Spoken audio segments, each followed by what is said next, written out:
നിങ്ങളുടെ favourite shows ഇനി ഒരിക്കലും മിസ്സാവില്ല. ഇപ്പോൾ C5 കാണും നിങ്ങളുടെ ഫേവറേറ്റ് ഷോസ് തികച്ചും സൗജന്യമായി. ചേച്ചിയുടെ കൊലപാതകികളെ കണ്ടെത്തി നിയമത്തിന് മുന്നിൽ കൊണ്ടുവരണം. മഹേട്ടൻ ആ കുറ്റത്തിന്റെ പേരില് ഇനി ആരുടെ മുന്നിലും തലകുനിക്കാൻ പാടില്ല.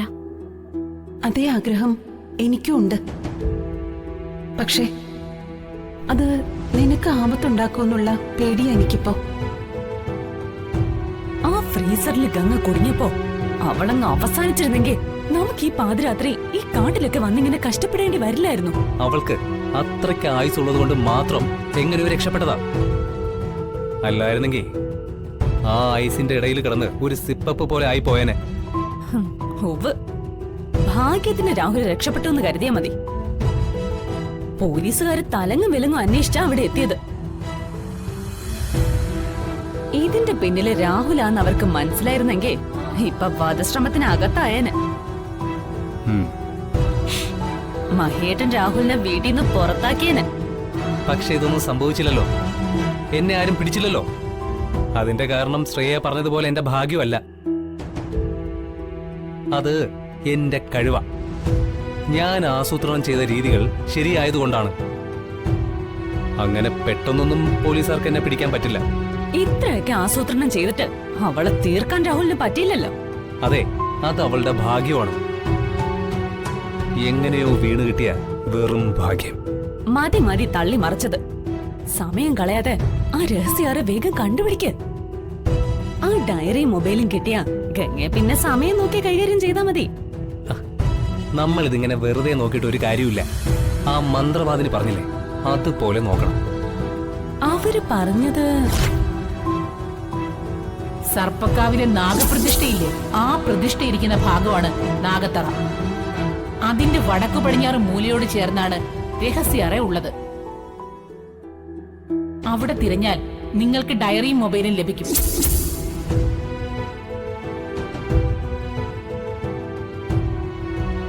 മഹിയേട്ടന്റെയും മാളുവിന്റെയും സന്തോഷം നീയാ. അതെന്നും അങ്ങനെ തന്നെ ഉണ്ടാവണം. ചേച്ചി എനിക്കൊപ്പം ഇല്ലേ, എനിക്കൊരു പേടിയുമില്ല.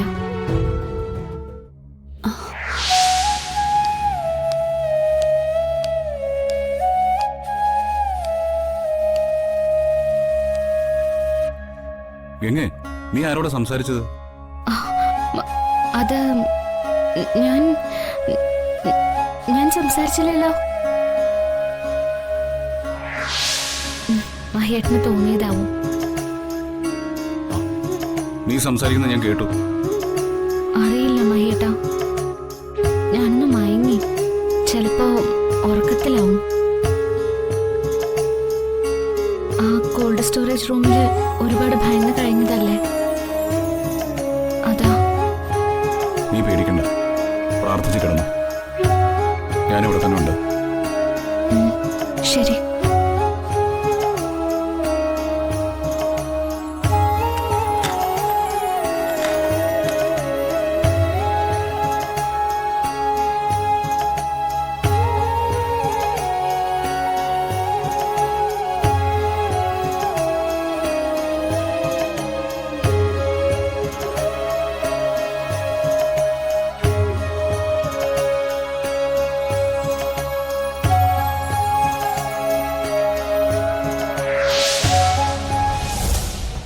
സർപ്പത്തിന്റെ പ്രതിഷ്ഠകൾ ഇരിക്കുന്ന സ്ഥലത്തിന് വടക്ക് പടിഞ്ഞാറ് മൂലയോട് ചേർന്ന് പുറത്തേക്ക് തുറക്കാവുന്ന ചെറിയ വാതിലോട് കൂടിയ അറിയുന്നല്ലേ പറഞ്ഞത്? അതെ. പക്ഷേ ഈ പാതിരാത്രിക്ക് വടക്ക് പടിഞ്ഞാറ് മൂല എങ്ങനെ കണ്ടുപിടിക്കും? മൊബൈലില് കോമ്പസ് ഉണ്ടല്ലോ. ഓ, അത് ശരിയാ, ഞാനത് ഓർത്തില്ല. വേണ്ട സമയത്ത് വേണ്ടത് ഓർമ്മിക്കാൻ പറ്റണം. അതിനുള്ള ബുദ്ധി നിനക്കൊക്കെ ഇല്ലാത്തത് കൊണ്ടാ ഇത്രയും നാളും ഓരോന്ന് പ്ലാൻ ചെയ്തിട്ടും ഒന്നും നടക്കാത്തത്.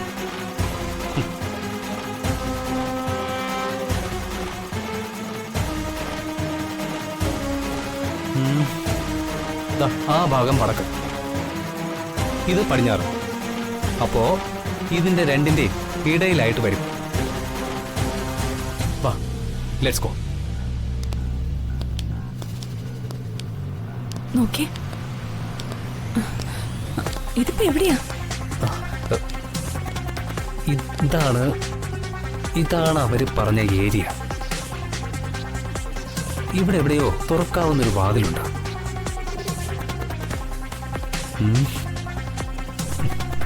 രാഹുൽ സൂക്ഷിക്കണേ.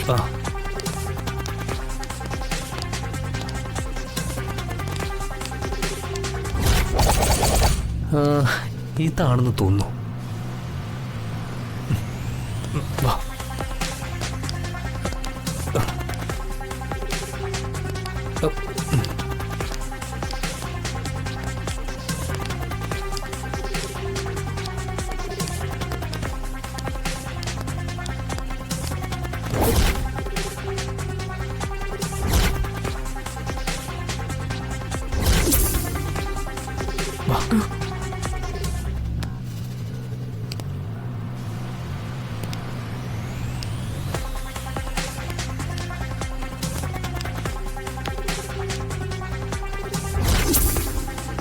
ശ്രേയ, ഇതാണെന്ന് തോന്നുന്നു.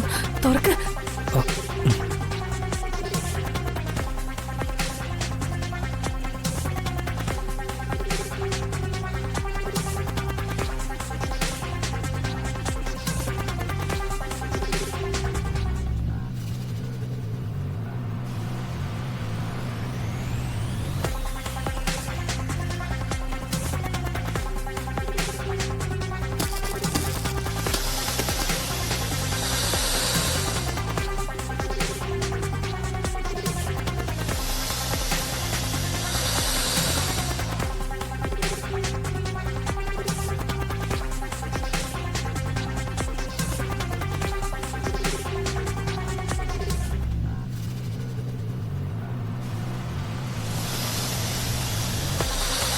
അയ്യോ, എന്താ? കാലിലെന്തോ കടിച്ചു. അത് ഞാൻ അട്ടയെ തട്ടി കളഞ്ഞതാ. ഈ സമയത്ത് എന്തിനാ നീ അട്ടയെ തട്ടുന്നത്? മനുഷ്യൻ പേടിച്ചു പോയി. ഇനി അട്ടയല്ല അനാക്കൊണ്ടേ കണ്ടാലും ഞാൻ തട്ടിക്കളയില്ല. പോരെ. മതി. ഇതിനകത്ത് ഡയറിയും മൊബൈലും എല്ലാം ഉണ്ട്. ഞാൻ അതൊന്നും എടുത്തോട്ടെ.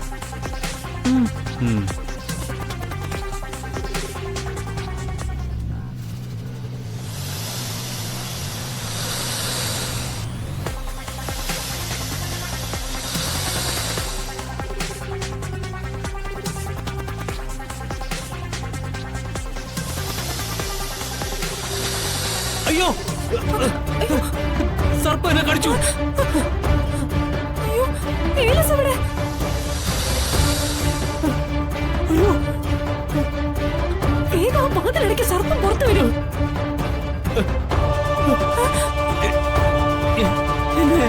എന്നെ രക്ഷിക്കും ശ്രേയ, ഞാനിപ്പോ മരിക്കും.